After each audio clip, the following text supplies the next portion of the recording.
occasion, on the fated day, Savitri, after completing the three-night vow, had gone to the various sages to pay her respects and receive their blessings. They all had wished her auspicious things dear to a young woman and a life without widowhood. Life's plenty and penance were ever combined harmoniously in their living. It looks as though by acquiring worldly laurels and laurels too, the path of the spirit itself becomes surer and more definite. For instance, Gautam. He had studied all the Vedas and the six Vedangas consisting of Shiksha, Chandas, Vakarans, Niruktas, Kalpa, and Jyotisha, that is, phonetics, meters, grammar, etymology, religious practices, and astronomy. Savitri too was well versed in several of these branches, as was attested by Yama himself. He has snatched the soul of Satyavan and is proceeding towards the south, his abode. Savitri follows him, disregarding his advice to return, and tells him, "Whosoever lies the destiny of my husband, or whosoever he goes of his own, or wheresoever he goes of his own, there must I follow him. That is the eternal Dharma, the conduct of righteousness. By austerity, devotion to the preceptors, love for the husband, observance of the holy vow, and by your noble grace, there is nothing that my going can arrest." Knowers of the science of reality proclaim that, by taking several steps with a person, a friend relationship is established with him, honoring our friendship in that respect. I shall tell you something to which I request you to listen. Those who are not self-possessed, even though they may stay in a forest, they cannot practice dharma or go by the preceptors or undertake difficult austerities. The wise, who know discrimination, hold happiness to lie in the dharma alone. Therefore, do the sages give to dharma such preeminence? Following one's own dharma, approved by those who are established in the truth, one knows the path which takes one to the goal. Therefore, one should not covet the second, or the third, any other person's dharma. Such is the dharma which the sages hold to be excellent. Yama is immensely pleased and replies, "O unblameable, return now." In true accent and knowing the letters well, and making the right use of the words, and with the proper reasoning that you speak, I am pleased with you. Ask for a boon which I shall grant, but excluding life for the dead. Abandoning the world, the sages established themselves in dharma to uphold the world. The esoteric and the secular merged into one manner and pursuit. There is no dichotomy in their dealing with them. Indeed, even the gods participate in the manner of upholding the dharma in the world. Brahma's bestowing the boon of an effulgent daughter, Kanya Tejaswini, to Ashwapati is a shining illustration of the Creator's participation in the entire process of the creation. Gautam recognized this effulgent daughter to be none other than Goddess Savitri herself, Brahma's own daughter. She has now come here as an incarnate power to uphold the order of the world. She must do that by confronting death, who is as though epitomizing all the opposition to dharma.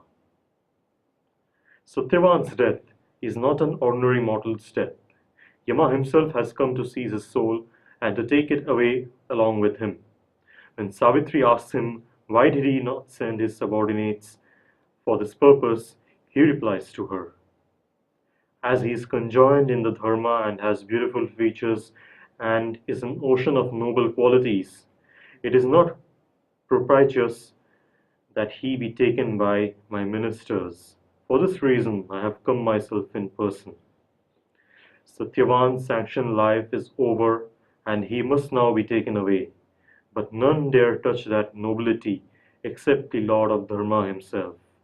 And if the order of the world is to be maintained, then he must do what is preordained.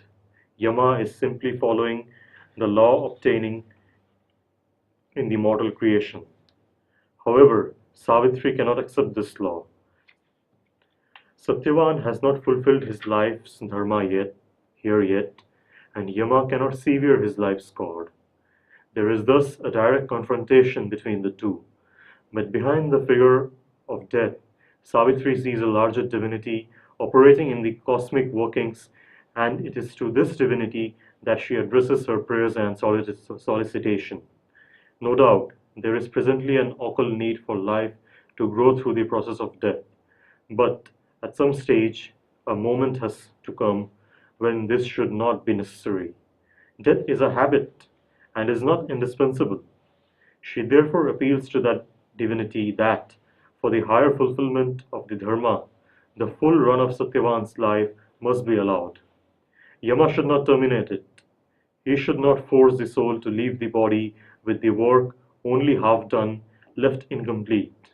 Her plea is not to the figure of Yama dark in hue, with blood red eyes, and with noose in his hand, but to Dharmaraj in all his gracious and glowing nobility. To this lord of the Dharma, Savitri offers high eulogies in utterances of the truth and tells him,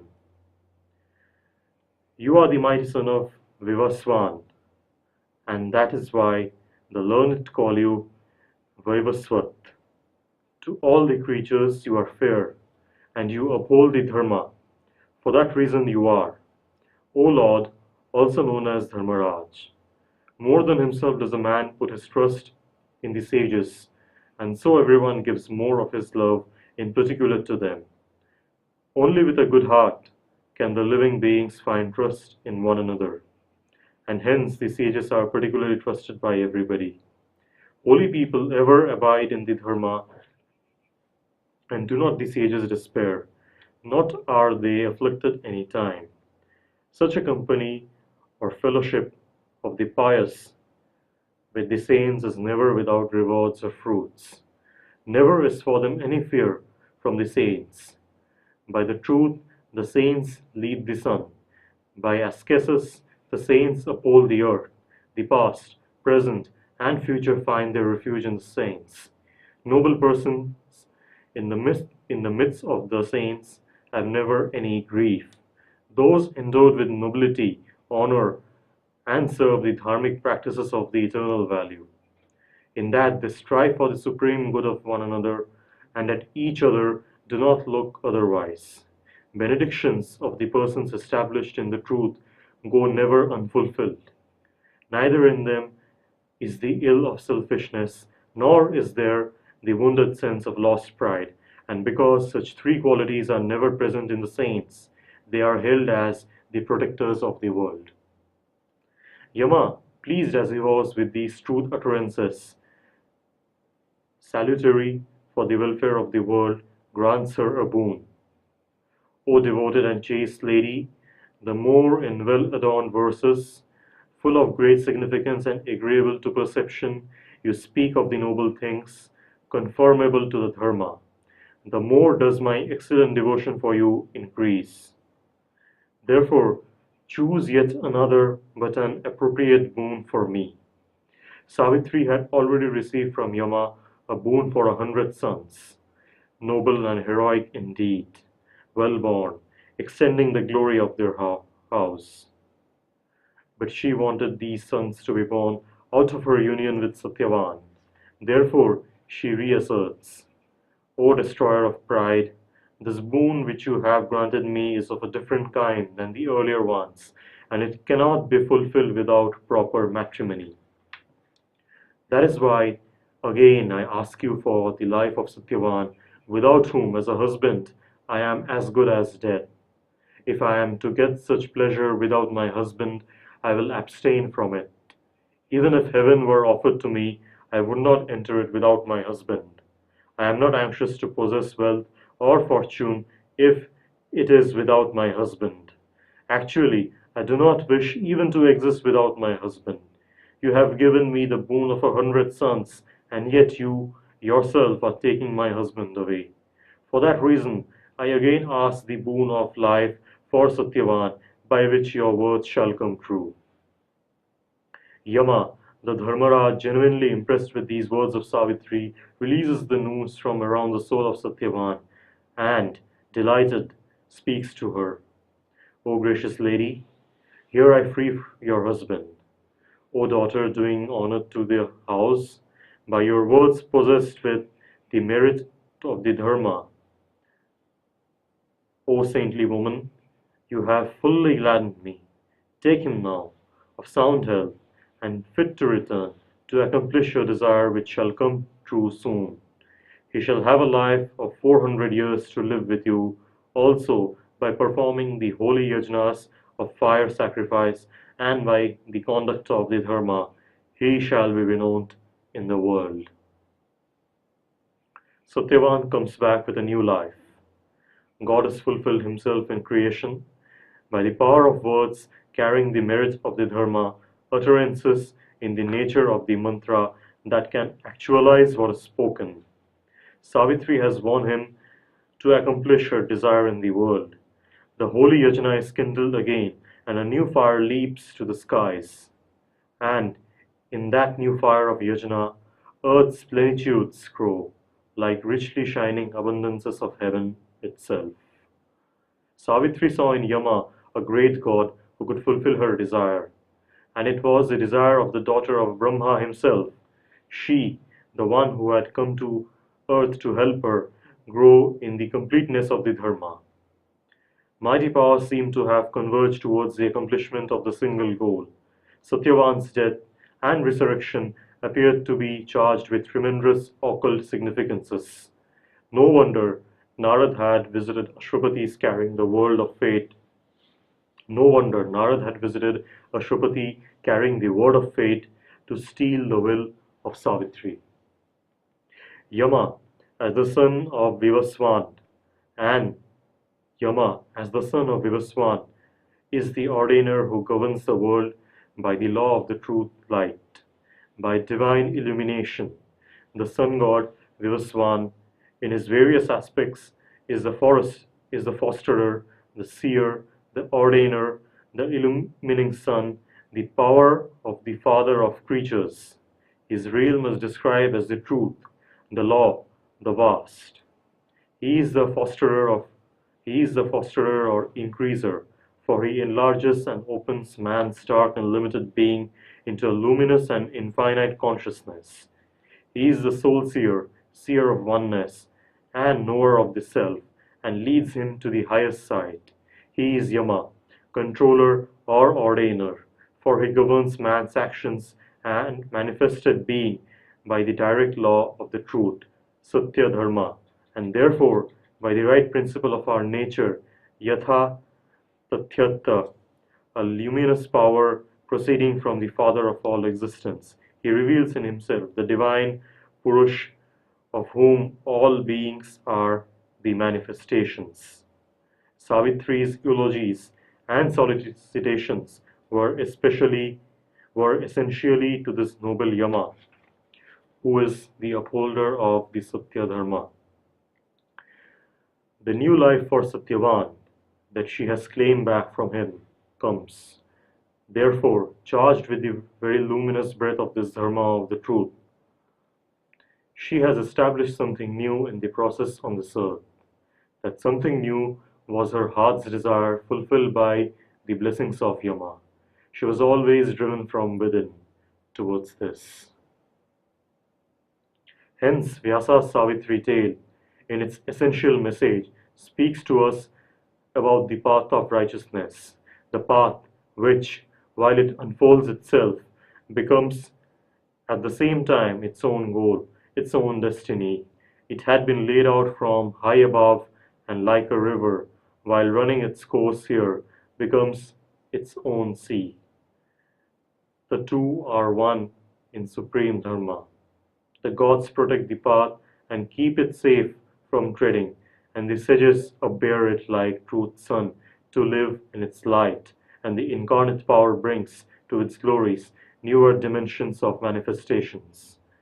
This sacredness is not only cherished as a prized gift, but also taken as a dynamic means to achieve progress.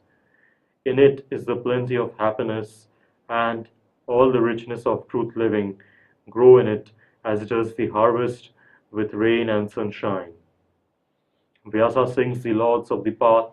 He, by putting it in the context of issues and conflicts of existence, gives to it an extra sharp edge of effectivity, even amounting to its inevitability in the balance of forces. Savitri, Ashwapati's daughter, has herself shown how this balance of forces can be decisively tilted through inner sacrifice in favor of her dharmically fulfilled life. What Savitri received from Yama has turned out to be the greatest and the finest boon, perhaps unparalleled in the whole spiritual history of the earth. However, it must be noted that Vyasa, while delivering to us this message of the righteous conduct in life, does not care to go into several questions of metaphysics, which, from a certain logical point of view, could be considered rather necessary for the completeness of the narrative structure. For instance, we are not told why Brahma granted the boon of a daughter to Ashwapati when he wanted to have sons for the continuance of his ancestral line. He was, on the contrary, told not to have any reservation in accepting what was being given to him. Ashwapati, recognizing it to be the will of the Creator himself, which should ultimately be for his good, submits to it in all humility. But the immediate reason for such a boon, not conforming to the solicitant's wishes, remains still unknown and puzzling to us. Similarly, we do not know whether Satyavan's life was preordained to be short, only to end 1 year after his marriage with Savitri. Of course, we must admit that the poet has taken enough care to provide answers to such questions in another form in the sequel to the happenings. He has done ample poetic justice to these events by presenting them as deep imponderables of life. In fact, he has very satisfactorily and convincingly incorporated them, albeit tactically, in the framework of an entire occult working. Besides, there is the knowledge of the tradition, and hence it is not so much obligatory for him to explicitly spell out everything. We can quite well understand the poet immediately capitalizing on this knowledge of the tradition for his purposes. After all, he had not set himself out to write a treatise on the metaphysical foundations of cosmic operations. In the present narrative, his chief or primary concern is to convey and to drive home with the force of his poetry's logic the importance of truth values in the conduct of life. Vyasa has in that process established through his little episode, which at the same time is epically grand and vast in proportion, the all-pervasive character of Satya Dharma, held so high by saints and by gods. What protects has to be dearly clung to and ever embraced. It has to be breathed all the time, made an integral aspect of our daily activities. Indeed, while it constitutes the true and total essentially, indeed, while it constitutes the true and total essentiality, the very stuff of the whole existence itself, it must turn out in the operative part of life's conduct, in our day-to-day functionings, to be the state of being driven from within.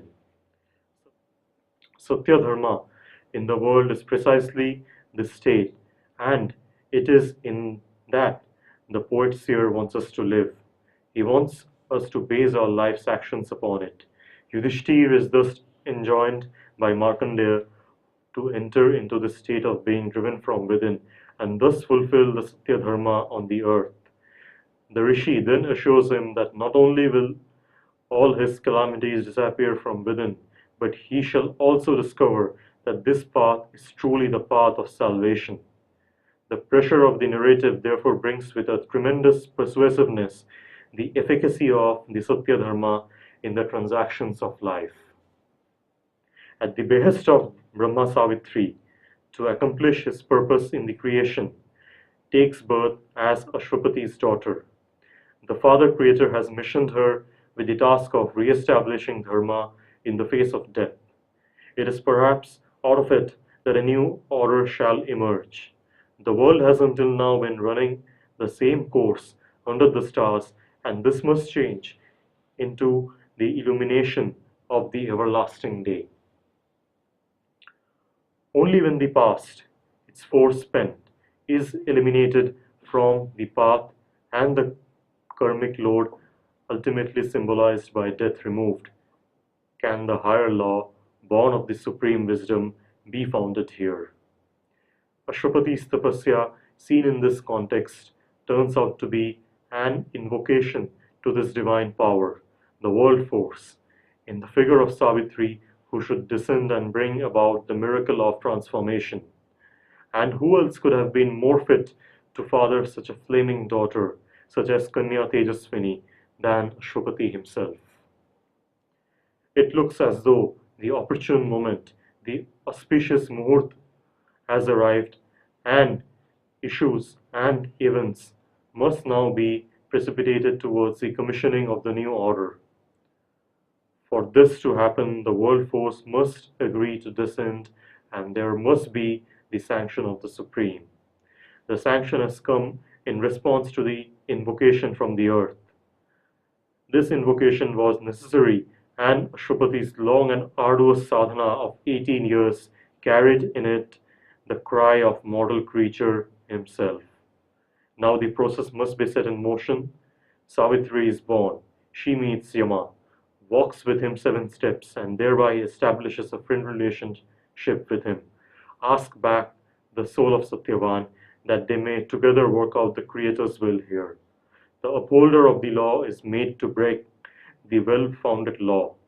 He is persuaded to do so, and he consents to it.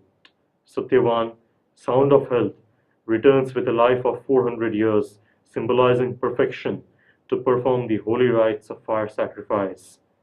The boon is of the benign Godhead. To get back Satyavan was certainly the desire of Savitri's heart, but actually she saw a more fundamental issue in that matter. Satyavan has just completed his Brahmacharya Ashrama, the life of celibate studentship, and entered into the next stage of the household, the Grihastha Ashrama. But Yama comes too soon and snaps his life breath. If the 4 ages, ashramas of man, have the authority of the vice of the dharma itself, then Yama's action is in direct conflict with it. He proclaims Satyavan's soul to be beautiful, fixed in dharma, and an ocean of noble qualities, at the same time denies him the full measure of life to carry out his fourfold duties prescribed by the Satya Dharma. In that process, the ordainer himself is destroying the order. Indeed, as the 4 ashramas fulfill each other, Satyavan's Brahmacharya ashrama itself then remains incomplete, unfulfilled. Savitri's dialectics wins over Yama. The law upholder, by breaking the law, an apparent anomaly, becomes the benefactor of the creatures. His grace transcends all rules and all constraints and comes as a definitive force in the forward march of the manifestations. If the saints lead the sun by the truth, then Yama himself, as the supreme saint, Dharmaraj, upholds the Satya, the creation by the Satya Dharma. The little Savitri tale therefore becomes the tale of the triumph of the Satya Dharma in the world.